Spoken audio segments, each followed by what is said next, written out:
Manita de Gato. Bienvenidos a Manita de Gato, yo soy el doctor Ari Papadopoulos, cirujano plástico certificado, y en este podcast, como ustedes saben, rompemos con el tabú de la cirugía plástica en la búsqueda de sentirte bien para verte mejor. Hoy nos acompaña nuestro pediatra de cabecera, que nos conocemos hace poquito, es pediatra de mis hijos, o sea que hace como 25 años nos conocemos. No, espérate, pero desde antes, de cuando éramos estudiantes. Muchachos. Así que el doctor Salvador Villalpando, él es un gran especialista en pediatría primero, luego gastropediatría, ha dirigido clínica de obesidad en el Hospital Infantil de México. En fin, tiene un currículum impresionante y me da mucho gusto que esté con nosotros para hablar de obesidad infantil.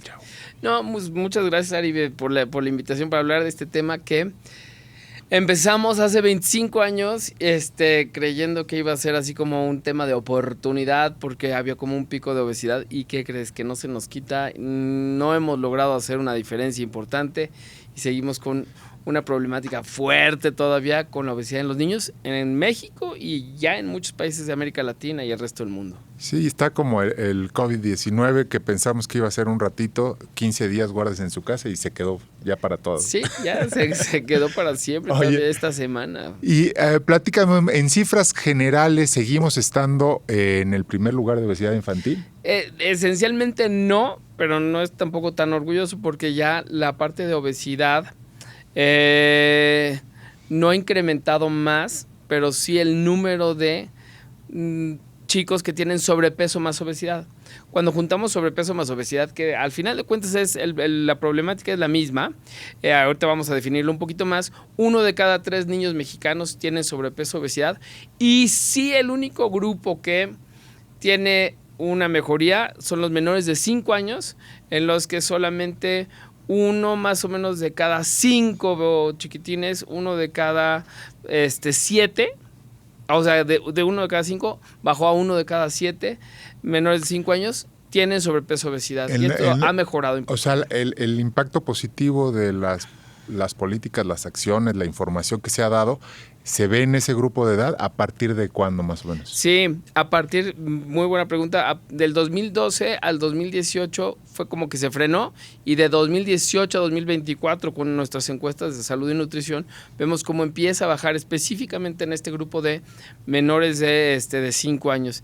Y aquí yo creo que uno de los factores más importantes de intervención en ese grupo donde se ve la intervención tiene que ver más con lactancia materna exclusiva, que de 2012 a 2024 se duplica de 14.3% hasta 28%, o sea, el doble de bebés están recibiendo lactancia materna exclusiva, y creo que ese es el impacto más importante en este grupo en particular de menores de 5 años. O sea, son los bebés más pequeños y tú dices, no, pero es que los bebés deben ser regordetes. No. ¿Cómo puedes diferenciar un bebé que ya está con sobrepeso y obesidad de un bebé que solamente está regordete y sanito, ¿no? Eso yo creo que es la parte difícil. Pero entonces me estoy incluyendo en esta difusión de las políticas o de la información en la que la lactancia materna sí hemos mejorado y hemos casi duplicado el porcentaje de niños que llevan lactancia materna exclusiva. Sí, se ha duplicado. Y sí, en efecto, tú como divulgador de la ciencia, divulgador del conocimiento, divulgador de la medicina, estamos haciendo, tú y yo, también un papel relevante en hablar del tema, para empezar, ¿no? Creo que es uno de los puntos importantes, pero no es un tema que está solamente limitado para los doctores, ni los nutriólogos, ni los pediatras, por supuesto. Es un tema que todos tenemos que estar alertas, tenemos que estar conscientes y tenemos que participar activamente, porque vamos a hablar durante este podcast de los sellos frontales de advertencia, ¿no? Y dicen, no, es que eso no sirve para nada. Sí sirve, tiene una función limitada. Esa sola intervención no hace la diferencia para bajar la prevalencia de sobrepeso y obesidad en nuestra población. Pero empiezas con un proceso ya educativo, ya los niños, inclusive los menores de 5 años, obviamente es mucho más impacto en los escolares que ya saben leer.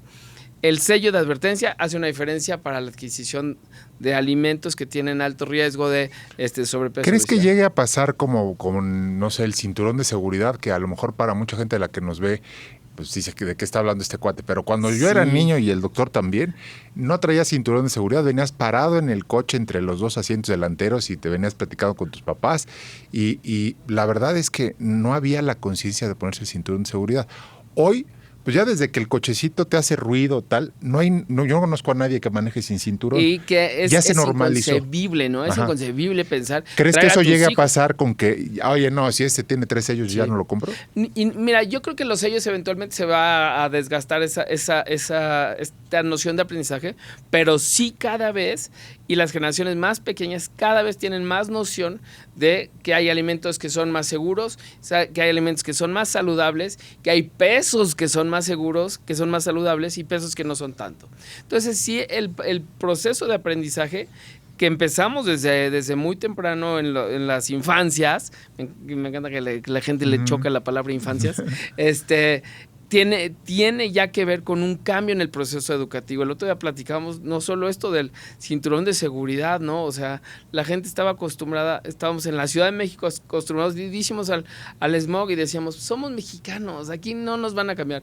Y sí hemos cambiado. Nos ha costado 40 o 50 años, 40, para hacer un cambio generacional, sí. Pero lo vemos completamente diferente. Oye, y platícame una cosa, ¿esta intervención como política pública de sacar los alimentos chatarra es justificable? ¿Tiene alguna base en las investigaciones que ustedes han hecho? Porque ahorita quiero que nos platique de lo que sí, en un resumen muy breve, las intervenciones que hicieron y publicaron ustedes en la Clínica de Obesidad del Infantil, cómo sí lograron impactar con sus medidas en una población importante de niños. Pero antes de pasar a ese estudio del hospital infantil, ¿la medida como tal de retirar la comida chatarra es solamente una cosa que suena aparatosa o crees que sí va a tener Yo estoy seguro que sí. Y peor te voy a decir que en nuestro trabajo como académicos, como científicos, participamos desde el año 2010, 9 y 10, hicimos una iniciativa y la pusimos sobre la mesa para modificar la norma oficial de los alimentos. Y en ese momento no hubo voluntad política para hacer esto que se está haciendo ahorita. No hubo voluntad política. No te quiero decir que sea un mejor gobierno que el otro. Pero sí te quiero decir que todos estos cambios en política de salud tiene que ver con la política global, ¿no? Que haya una voluntad política. Sí, yo sí creo que es una cosa que es indispensable de hacer. Estoy convencido de que las prohibiciones por sí solas no son una cosa que pueda ocurrir. La cuestión de estas recomendaciones es que no se vendan en escuelas o adentro de las escuelas, que los chicos no estén. Y me dices, claro, pero están afuera. Sí están afuera, pero como política, así tienen que ser las políticas de salud, ¿no? O sea, son si tú le disminuyes nada, técnicamente. El otro día creo que escuchaba yo una publicidad, una pauta de esta medida, y decía que le ahorrabas alrededor de 500 calorías en cada lunch o cada almuerzo en el recreo a los estudiantes, a los que ya no tenían acceso a esta comida chatarra. ¿Es más o menos correcto? 500 se me hicieron pocas. Fíjate cómo ese pocas sí puede hacer una diferencia. Pero nada más enorme. Una latita de refresco con un panquecito de cualquiera de las marcas, pues ya te... Sí, y la cuestión interesante es que ese extrita de calorías, cuando hablamos, ya que empezamos hablando de los más pequeñitos, cuando encontramos que el consumo y ya no vamos a panquecito ni nada de esto, encontramos que los niños que consumen en México, también en un par de publicaciones que tenemos, consumen entre 150 y 200 calorías más por día de lo que es su requerimiento normal, habitual. Estoy hablando entre los 2 y los 4 años de edad. O sea, 200 kilocalorías extra por día ya es una cosa que te puede estar haciendo ganar por año de manera sumatoria por meses y por años una gran cantidad de kilos. Y que lo grave no es nada más son los kilos, sino lo que empiezas a hacer con tu páncreas, la insulina y cómo te perfilas a la diabetes, ¿no? Y el acúmulo de grasa en el cuerpo, ¿no? Entonces, sí, ya para los de quinto, sexto de primaria, sí ya vienen siendo 500 calorías y se te hace poco, pero la cuestión aquí es que también tenemos un concepto que es una mezcla ahí medio gringa de que los niños en el lunch tienen que tener un lunch muy saludable y que venga con papitas, con sopa y con carne y ensalada, y eso no es un lunch. Un refrigerio debe de ser de no más de 150, 200 calorías para niños escolares. O sea, y eso estoy hablando de un triángulo. Para un niño de quinto, sexto, primero, un triangulito de sándwich. O sea, es nada, ¿no? Si desayunaste antes de salir de tu casa. Ah, es que esa es la cuestión, que necesitamos pensar en que los tiempos de desayuno, comida y cena tienen esos, o sea, entre esos 3 tiempos de desayuno, comida y cena, tenemos prácticamente el 80% de las calorías de todo el día. Fíjate, ahora que está, también creo que van a volver las escuelas de tiempo completo. Tiempo Entonces, extendido, sí. ya si el niño llega a la escuela y pasa 10 horas en la escuela, o a lo mejor 8, creo que, y no le dan acceso a este tipo de alimentos, yo creo que sí vamos a ver dentro de 10 años una mejoría en ese grupo de edad. Así como dices que ya lo vimos en el de menos de 5 años, Sí. en el de a lo mejor 6 a 12 lo vamos a ver, ¿no? Sí, y yo creo que también esta parte de lo que queda dentro de la fisiología de estos niños que han sido beneficiados de una mejor alimentación en los primeros 5 años de su vida, con más lactancia materna, con mejor introducción de alimentación complementaria, más opciones saludables, tiene un cuerpo que tiene una memoria. Porque al final de cuentas, sí, una cosa es el hábito, pero cuando tenemos nuestro cuerpo aprende a almacenar comida, aprende a almacenar grasa, desde edades tan tempranas como los 2 años de vida, esta memoria se queda y se queda permanente, ¿no? O sea, si eres un niño obeso, tienes más probabilidades de ser un adulto obeso. Y al revés, si fuiste un niño esbelto o saludable. Sí, con un peso saludable, vas a tener mucho menos probabilidades de llegar a un peso no saludable en la adolescencia y en la edad adulta. O sea, la manera que aprendemos a comer en los primeros 2 años de vida es la forma en la que nuestro cuerpo se acostumbra a comer el resto de nuestra vida. Okay. Y aquí hay otra cosa que además es uno de los componentes que te quiero vender hoy, de que hemos aprendido también, que nuestro microbioma, nuestra microbiota intestinal, también se configura de acuerdo a la cantidad de azúcares, grasas, etc. O sea, la flora intestinal, la flora que le llaman, intestinal, sí. y entonces se configura con base en eso. Pero además hay muchísimos estudios que creo que podríamos dedicarle un episodio completo a que ahora la microbiota intestinal está asociada a las enfermedades neurodegenerativas o de demencias. A las emocionales también, a las ¿no? emocionales. A las psiquiátricas. A todo. Y entonces resulta que... al autismo. Al autismo, al Alzheimer. Y entonces la importancia de voltear a ver la flora intestinal va a ser fundamental en los siguientes años. Está siendo, ¿no? Ya, yo creo que es una de las cosas más interesantes porque... seguro has oído hablar de estos agonistas de los receptores GLP-1, que es un medicamento que se inyecta para los adultos. Los Ozempic y sus familiares y derivados. Es muy popular, está muy utilizado porque tiene... ¿A partir de qué edad lo están autorizando en Estados Unidos? Ozempic en particular, en Estados Unidos sí hay estudios con niños mayores de 12 años. 12. De 12 años, sí, o sea, para adolescentes. Y esto a mí me parece muy relevante porque sí es un gran diferenciador. Pero se los están dando, hicimos un episodio justo de los GLP-1, de los Ozempic y sus derivados, y el endocrinólogo con el que estaba hablando nos decía que el asunto era a quién se lo estaban indicando. Si ya te lo dan como paciente obeso mórbido, pues tiene todas las justificaciones y corres todos los riesgos y tal. Esta moda en adultos de que no, es que tengo una boda y me quiero bajar nada más 2 o 3 kilos para que me cierre el traje o el vestido. Creo que ahí es donde está el debate, ¿no? Por supuesto. Pero y en el caso de los jóvenes niños, y adolescentes. Y esto es, bueno, para empezar, ya hay varios primos. Hay 2 primos que viven aquí en México, y uno que está llegando que además tiene otro componente de otro receptor y que es tomado. Entonces es un paro, ¿no? Y para los adolescentes, pues por supuesto, nadie quiere inyecciones aunque sean semanales. Pero lo que sí todos los estudios es así contundente. Si no tienes un cambio en tu estilo de vida... No importa lo que te inyectes. No importa lo que te inyectes. O sea, y no es que haya rebote. Inclusive el efecto del mismo fármaco, si no está aplicándose durante un cambio de estilo de vida, no tiene realmente un efecto medible. Y sí, porque la gente se siente bien y tal. Y bueno, o se siente mal al principio porque da mucha sintomatología de malestar al empezar a usarlo. Pero si no perseveras en esta parte de mantener un estilo de vida saludable, el efecto es... A ver, es nulo. pero entonces aclarando, ¿a quién sí a partir de los 12 años está autorizado o bien visto o Sí, mira, avalado? los protocolos están muy bien diseñados para, uno, que ya hayas estado en un programa con una buena integración de estilo de vida saludable. Dos, que hayas tenido al menos 2 intentos de intervenciones dietéticas y de actividad física que hayan sido infructuosos. 3, no es necesario tener enfermedades mórbidas porque no son tan aparatosas como en los adultos, en los adolescentes. Pero el sí que grado tengas de de sobrepeso. obesidad, ese es el punto. Nosotros lo medimos en índice de masa corporal, que tenga un índice de masa corporal por arriba de percentil 95, o sea, ya estás en el diagnóstico de obesidad.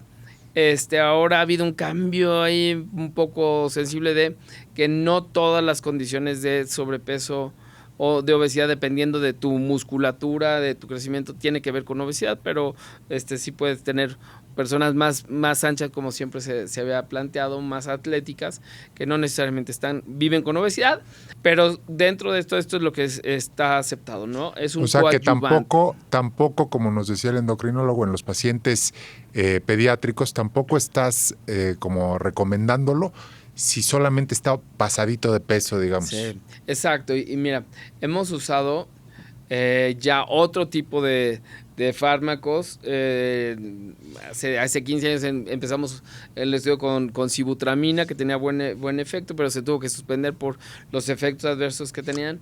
Perdón, pero ¿y algún parámetro de laboratorio que te diga, no, no está no se ve o no llega al percentil 95 del índice de masa corporal, como nos decías, pero tiene la insulina riesgo, o tiene el azúcar o tiene... Sí, también se ha recomendado para niños adolescentes con diabetes tipo 2, ¿no? Y eso es muy una de las cuestiones que puede ser eficaz. La famosa resistencia a la insulina. Con la famosa resistencia en la insulina, esa es el paso previo a la diabetes en muchos sentidos, y muchos de los niños que tienen obesidad en México tienen alguna forma de resistencia a la insulina. Es muy fácil de medir, por esto se mide con la medición en sangre de glucosa junto con insulina, y lo podemos estimar, y vemos algunos parámetros también en sangre y en hígado, por ejemplo, que es uno de los marcadores que tenemos, que también nos orienta para pensar que ya tienes una alteración metabólica asociada a exceso de grasa. Son en los que se han recomendado este tipo de medicamentos. Lo más interesante de ¿No tienes la acceso desde la salud pública en México a estos medicamentos? Todavía no. En Estados Unidos sí se los cubre, digamos, los seguros o la salud pública. Sí, eso es uno de los grandes asuntos. Ya a partir del año pasado, ya algunos seguros en Estados Unidos tienen esa posibilidad de tener la cobertura, porque sí es un gasto muy, muy, muy extremo. Y lo que los colegas en Estados Unidos argumentan es que sí, en efecto, vale la pena hacer el gasto de bolsillo, aunque sea un gasto tan alto, por todas las cosas que vas a reducir de riesgo, ¿no? Vas a reducir los riesgos en un plazo razonablemente corto de esta situación. Ahora, uno de los puntos más importantes que también los pediatras americanos argumentan es que una vez que entras a un programa de estilo de vida saludable, con buen sueño, buena actividad física y una regulación de tus alimentos, los niños bajan de peso y mejoran en cuestión de 2, 3, 6 meses, mejoran todos sus parámetros. Y entonces les retiran. Entonces dices, pues entonces ni siquiera empezamos con medicamentos, okay, ¿no? O sea, si es muy bien llevado esta situación. Y en Estados Unidos la realidad es que, como no está cubierto por los seguros, los médicos no se avientan tan fácil, al ruedo de usar los medicamentos, ¿no? Yo vi por ahí también en el programa del endocrinólogo con adultos, el tema de que incluso a la mismo fármaco, el mismo laboratorio nada más le había cambiado el nombre porque uno se prescribía para diabetes y el otro se prescribía para obesidad. Y que entonces así le estaban logrando que les pagara el seguro en Estados Unidos el reembolso. Pero bueno, sí va a ser un tema que ojalá también acá tengamos el alcance o la disponibilidad en breve porque creo que sí está siendo un transformador incluso de la industria farmacéutica, ¿no? Y de la industria de los alimentos y de todos, el uso de estos medicamentos y a ver qué tantos efectos secundarios van a ir saliendo conforme pasen los años. Yo sí que ya estamos acabando, pero en esto de la microbiota creo que ese es otro papel que podemos jugar muy importante y que ya hay probióticos, ¿no? Que van dirigidos específicamente a estimular estos mismos receptores GLP-1 intestinales al modificar la microbiota con un probiótico. Así que el panorama está abierto a un montón de jugadores que creo que pues todos estamos interesados en tener un estilo de vida saludable y que los niños aprendan a tener un estilo de vida saludable para llegar con un peso saludable a su edad adulta y ser una población eficaz, activa, útil. Sí, ¿no? Porque no es un tema de apariencia ni de vanidad, es un tema de la salud, porque los cálculos que habíamos platicado en entrevistas anteriores, pues para el 2040, o sea, dentro de 15 años, que ya no falta tanto, ibas a tener una cantidad de adultos obesos que van a terminar siendo diabéticos con todas las incapacidades que esto genera y los gastos para la salud pública, que es terrible, ¿no? Las complicaciones de salud de forma muy temprana. Y de forma muy temprana estoy hablando de los 30, o sea, infartarte a los 30 años, o sea, representa una cosa que no podemos dimensionar lo grave que es, ¿no? O sea, que tienes que dejar de trabajar, ya no puedes mantener a tu familia, vas a tener complicaciones asociadas a la diabetes, de enfermedad renal y que empieces a los 40 con hemodiálisis. De verdad, es una panorámica que podemos, y eso es lo más importante del tratamiento de la diabetes y de la obesidad y más la obesidad infantil, es la prevención de la obesidad del adulto. Entonces, todos los que le entramos a la obesidad infantil, aunque nuestros resultados no son tan gigantescos como se puede ver en los últimos 20 años, sí es un esfuerzo que eventualmente vamos a ver en la prevención de problemas de salud en la edad adulta de nuestra población. Así como a manera de resumen, si estuvieras leyendo el abstracto o el resumen del artículo que publicaron de la Clínica de Obesidad, el porcentaje de población con obesidad es 30%. Más o menos, 1 de cada 3, 34%. Y sí, con una intervención que hicieron ellos, un seguimiento primero con laboratorio para identificar a los pacientes y llegas a ese porcentaje del 30%. Exacto. Pues. ¿Y luego? Y luego de esto, o sea, ¿cómo logran bajarla con un seguimiento estricto? Primero lo hicimos en 6 semanas y ahora lo hacemos en 6 meses. En 6 meses logramos que el 22% baje de sobrepeso, obesidad a un peso saludable. Y esto es muy importante porque cuando empezamos con esto teníamos tasas de éxito tan bajitas como 6%.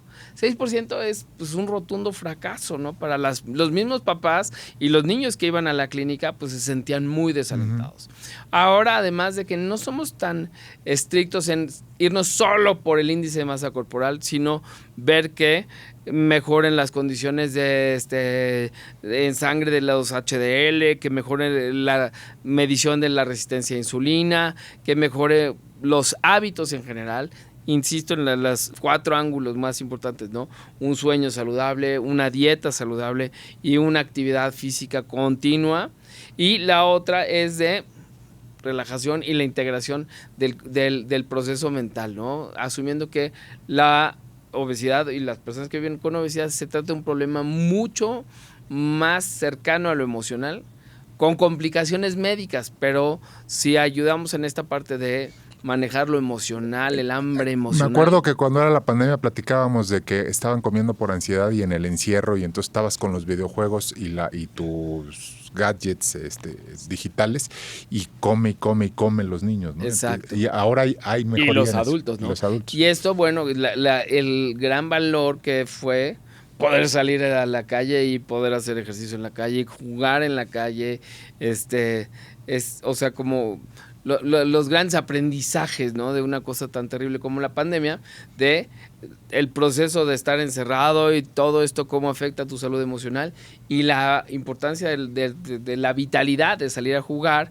de tener actividad física continua, de comer saludable fuera de la casa, de verte desde el punto de vista de lo importante que es cuidar nuestra salud desde edades tan tempranas como la niñez. Pero imagínense, esto nada más para darnos una idea, si vemos los niños o la población escolar en la Ciudad de México, el 30% que sería la población blanco son como 500,000 adolescentes y niños. O sea, medio millón. Medio millón. Y si en a la eso, ciudad. al 22%, con un buen seguimiento como el que hicieron ustedes en la clínica de obesidad, logras bajarlo, tuviste un impacto positivo en 100 y tantos mil niños. O sea, y que son 100 y tantos mil adultos que no van a llegar a diabetes, que no van a llegar a hipertensión, que van a poder hacer actividad física. O sea, eso es de verdad un impacto muy ¿Cómo es grande. el seguimiento? ¿Qué implica? ¿Semanalmente los están entrevistando? ¿Hay psicóloga? ¿Hay nutrióloga? Sí, ¿Cómo es? y hay varios componentes en los que uno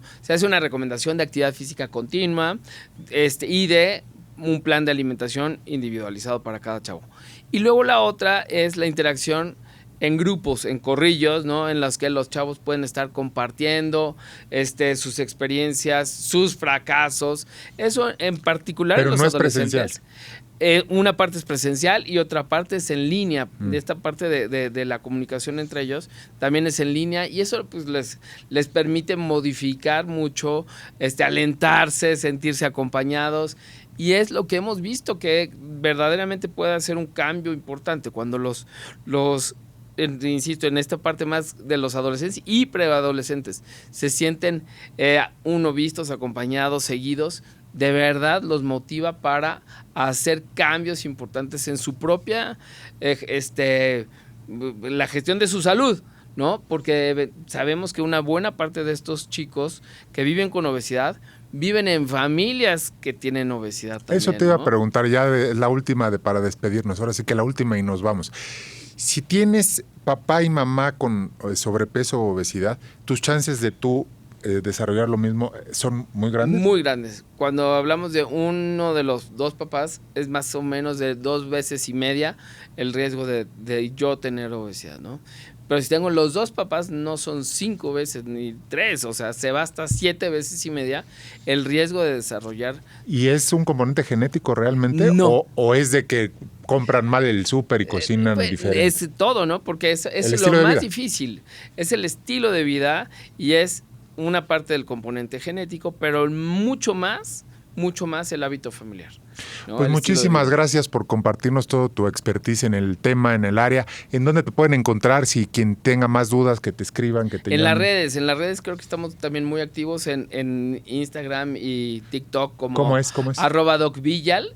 Es fácil así de encontrarme. Y de verdad, ahí se abre para preguntas de todo.